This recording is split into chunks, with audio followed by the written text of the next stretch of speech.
Hello और welcome दोस्तों। आज हम डाइव कर रहे हैं चैप्टर 8 में बायोमैकेनिक्स एंड स्पोर्ट्स। कभी सोचा है कि एक परफेक्ट सिक्सर के पीछे या एक सुपर फास्ट स्प्रिंट के पीछे की साइंस क्या है? ये सब फिजिक्स का कमाल है। चलो देखते हैं कि साइंस कैसे स्पोर्ट्स को इतना अमेजिंग बनाती है। सोचो जरा, क्रिकेट में फास्ट बॉलिंग और फुटबॉल में एक परफेक्ट पेनल्टी किक, इन दोनों में कॉमन क्या है? जवाब है फिजिक्स। अब आप सोच रहे होंगे कैसे? बस इसी एक्सप्लेनर में हम यही पता लगाने वाले हैं।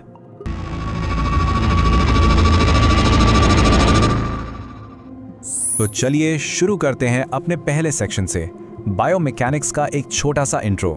देखो, ये टर्म सुनने में थोड़ा टेक्निकल लग सकता है, बट ट्रस्ट मी, ये फील्ड बहुत ही ज़्यादा इंटरेस्टिंग है और एथलेटिक परफॉर्मेंस के बारे में काफ़ी कुछ बताती है। तो सिंपल शब्दों में बायोमैकेनिक्स वो साइंस है जो ह्यूमन मूवमेंट को स्टडी करती है। मतलब ये देखती है कि हमारे मसल्स, बोन्स, टेंडन्स और लिगामेंट्स, ये सब एक साथ मिलकर मोशन कैसे प्रोड्यूस करते हैं। ये हमारे मूवमेंट्स के हाउ और वाई दोनों को आसानी से एक्सप्लेन करती है। तो सवाल ये है कि स्पोर्ट्स में बायोमैकेनिक्स इतनी इंपॉर्टेंट क्यों है? देखो, ये हर चीज को टच करती है। एक एथलीट के लिए इसका मतलब है परफॉर्मेंस इंप्रूव करना, अपनी टेक्निक को और बेहतर बनाना। इंजीनियर्स के लिए ये बेटर स्पोर्ट्स इक्विपमेंट डिजाइन करने में हेल्प करती है, जैसे कि और एरोडायनामिक हेलमेट्स। कोचेस के लिए इससे ट्रेनिंग के स्मार्ट तरीके निकलते हैं, और शायद सबसे इंपॉर्टेंट, बॉडी पर लगने वाले फोर्सेस को एनालाइज करके ये इंजरीज से बचाने में मदद करती है और सेफ्टी के जरूरी प्रिंसिपल सेट करती है।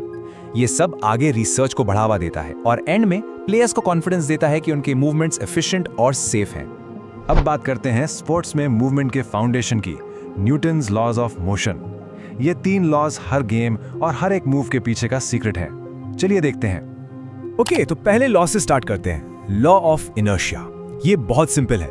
एक ऑब्जेक्ट जो रेस्ट पर है वो रेस्ट पर ही रहेगा, और एक ऑब्जेक्ट जो मोशन में है वो मोशन में ही रहेगा जब तक उस पर कोई एक्सटर्नल फोर्स ना लगे।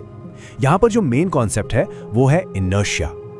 और ये एग्जाम्पल इस पॉइंट को बिल्कुल परफेक्ट तरीके से समझाता है। देखो, पेनल्टी स्पॉट पर रखी फुटबॉल तब तक नहीं हिलेगी जब तक कोई प्लेयर उसे किक करके फोर्स अप्लाई ना करे, और किक के बाद वो तब तक चलती रहेगी जब तक ग्रेविटी या हवा जैसे एक्सटर्नल फोर्सेस उसे स्लो करके रोक ना दें। सिंपल है ना? चलो अब दूसरे लॉ पे चलते हैं, द लॉ ऑफ एक्सेलरेशन। सुनने में थोड़ा टेक्निकल लगेगा, बट इसका मेन आइडिया ये है, आप किसी ऑब्जेक्ट पर जितना ज्यादा फोर्स लगाओगे वो उतना ही ज्यादा एक्सेलरेट करेगा, और इसके उलट सेम फोर्स के लिए एक भारी ऑब्जेक्ट, मतलब जिसका मास ज्यादा है, वो कम एक्सेलरेट करेगा। वॉलीबॉल इसका एक परफेक्ट एग्जाम्पल है। जब एक प्लेयर को बॉल को नेट के आगे हल्के से ड्रॉप करना होता है तो वो एक सॉफ्ट पुश यूज करता है, मतलब कम फोर्स, जिससे एक्सेलरेशन भी कम होता है। लेकिन एक पावरफुल स्मैश के लिए वो बॉल को अपनी पूरी ताकत से मारता है, मतलब ग्रेट फोर्स, जिससे ग्रेट एक्सेलरेशन मिलता है।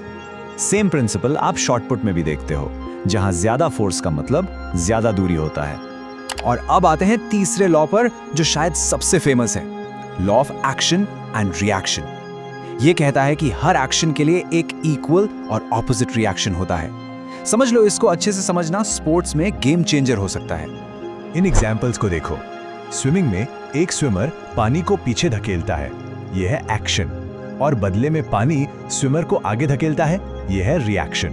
हम चलते वक्त भी सेम चीज करते हैं, हम जमीन को पीछे पुश करते हैं, यानी एक्शन, ताकि हम खुद आगे बढ़ सके, यानी रिएक्शन। तो ये थे न्यूटन के 3 फाउंडेशनल लॉज, इनर्शिया, एक्सेलरेशन और एक्शन रिएक्शन। सच पूछो तो ये हर स्पोर्ट के पीछे इनविजिबल इंजन की तरह काम करते हैं। चलो अब अपने अगले सेक्शन की तरफ बढ़ते हैं और देखते हैं कि हमारी बॉडी खुद एक मशीन की तरह कैसे काम करती है, लीवर्स, बैलेंस और स्टेबिलिटी का इस्तेमाल करके। हमारी बॉडी फंडामेंटली लीवर्स का एक कॉम्प्लेक्स सिस्टम है। अब देखो, हर लीवर के, चाहे वो मशीन में हो या हमारी बॉडी में, 3 मेन कंपोनेंट्स होते हैं। पहला है एफर्ट, यानी वो फोर्स जो लगाया जा रहा है। दूसरा है लोड, यानी वो रेजिस्टेंस या वेट जिसे मूव करना है।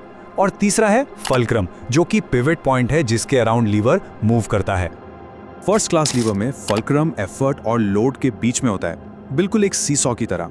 स्पोर्ट्स में इसका एक अच्छा एग्जाम्पल है ओवरहेड बारबेल प्रेस, जहां आपकी गर्दन फल्क्रम की तरह काम करती है। सेकंड क्लास लीवर में लोड, एफर्ट और फल्क्रम के बीच में होता है।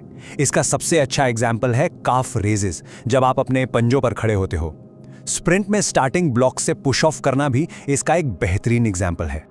और आखिर में है थर्ड क्लास लेवर, जो ह्यूमन बॉडी में सबसे कॉमन टाइप का लेवर है। यहाँ एफर्ट फल्क्रम और लोड के बीच में अप्लाई होता है।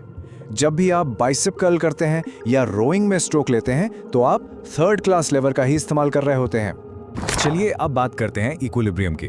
आसान भाषा में इक्विलिब्रियम का मतलब है बैलेंस की स्टेट। ये एक ऐसी स्टेबल स्टेट है जहां सारे ऑपोजिट फोर्सेस एक दूसरे को कैंसिल कर देते हैं और इसलिए ऑब्जेक्ट के मोशन में कोई चेंज नहीं होता। ये जानना जरूरी है कि ये बैलेंस या इक्विलिब्रियम दो तरह का होता है। पहला है स्टैटिक इक्विलिब्रियम। ये तब होता है जब बॉडी रेस्ट पर बैलेंस्ड हो, जैसे एक स्प्रिंटर अपनी स्टार्टिंग पोजीशन में। दूसरा है डायनामिक इक्विलिब्रियम। ये मूवमेंट के दौरान बैलेंस मेंटेन करना होता है, जैसे एक जिम्नास्ट फ्लो रूटीन परफॉर्म करते वक्त करता है। तो स्टेबिलिटी बढ़ाने के प्रिंसिपल्स क्या हैं? इसके 3 मेन रूल्स हैं। पहला, आपका बेस जितना ब्रॉड या चौड़ा होगा, स्टेबिलिटी उतनी ही ज्यादा होगी। दूसरा, आपका सेंटर ऑफ ग्रेविटी जितना नीचे होगा, आप उतने ही स्टेबल होंगे। और तीसरा, ज्यादा बॉडी वेट से भी स्टेबिलिटी बढ़ती है। याद रखो, यही वजह है कि रेसलर्स एक वाइड स्टैंस लेते हैं और अपनी बॉडी को नीचे रखते हैं ताकि उनकी स्टेबिलिटी मैक्सिमम हो। ओके, तो अभी तक हमने बॉडी के इंटरनल मैकेनिक्स की बात की। चलो अब अपने आखिरी सेक्शन पर चलते हैं और एक्सप्लोर करते हैं कि ग्रेविटी और फ्रिक्शन जैसे एक्सटर्नल फोर्सेस स्पोर्ट्स में क्या रोल प्ले करते हैं। जब भी किसी ऑब्जेक्ट को हवा में फेंका जाता है तो वो बन जाता है जिसे हम कहते हैं प्रोजेक्टाइल। सोचो जैवलिन, डिस्कस या शॉट पुट के बारे में। जैसे ही वो एथलीट के हाथ से निकलता है, वो एक स्पेसिफिक कर्व्ड पाथ फॉलो करता है।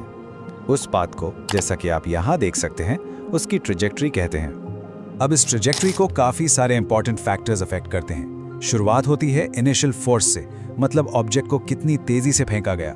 फिर 2 अपोजिंग फोर्सेस आते हैं, एक तो ग्रेविटी का कांस्टेंट नीचे की तरफ पुल और दूसरा एयर रेजिस्टेंस का स्लोइंग इफेक्ट। और आखिर में 2 सबसे जरूरी फैक्टर्स जो एथलीट कंट्रोल करता है, वो है एंगल ऑफ रिलीज और हाइट ऑफ रिलीज। याद रखो, अगर आप इनमें से किसी एक को भी चेंज करते हो तो ऑब्जेक्ट की पूरी ट्रेजेक्टरी बदल जाएगी। हमारा अगला टॉपिक है फ्रिक्शन। देखो, फ्रिक्शन एक ऐसी फोर्स है जो मोशन को रेजिस्ट करती है जब 2 सरफेसेस एक दूसरे के अगेंस्ट स्लाइड करती हैं। आसान भाषा में आप इसे एक रुकावट की तरह सोच सकते हैं। तो इससे एक बहुत इंटरेस्टिंग सवाल सामने आता है, स्पोर्ट्स में फ्रिक्शन हीरो है या विलन? क्या ये हमारी मदद करता है या हमारे लिए प्रॉब्लम्स खड़े करता है? चलो पता करते हैं। कई मामलों में फ्रिक्शन बिल्कुल एक हीरो है। इसके बिना तो हम चल भी नहीं सकते। ये वो फोर्स है जो हमें मूव करने में हेल्प करती है, लेकिन ये हमें रुकने में भी हेल्प करती है। हमारे शूज की ग्रिप, बैट या रैकेट को पकड़ने की एबिलिटी, ये सब फ्रिक्शन की वजह से ही है। ये मूवमेंट को जनरेट करने और कंट्रोल करने दोनों के लिए जरूरी है। लेकिन फ्रिक्शन विलन भी हो सकता है। ये मोशन को अपोज करता है, जिससे मूवमेंट मुश्किल हो जाता है। फॉर एग्जाम्पल, एक साइकिलिस्ट को लगातार एयर रेजिस्टेंस से लड़ना पड़ता है। इस फ्रिक्शन को ओवरकम करने में बहुत एनर्जी वेस्ट होती है। इसलिए साइकिलिंग या स्कीइंग जैसे कुछ स्पोर्ट्स में एथलीट्स फ्रिक्शन को कम से कम करने की हर कोशिश करते हैं।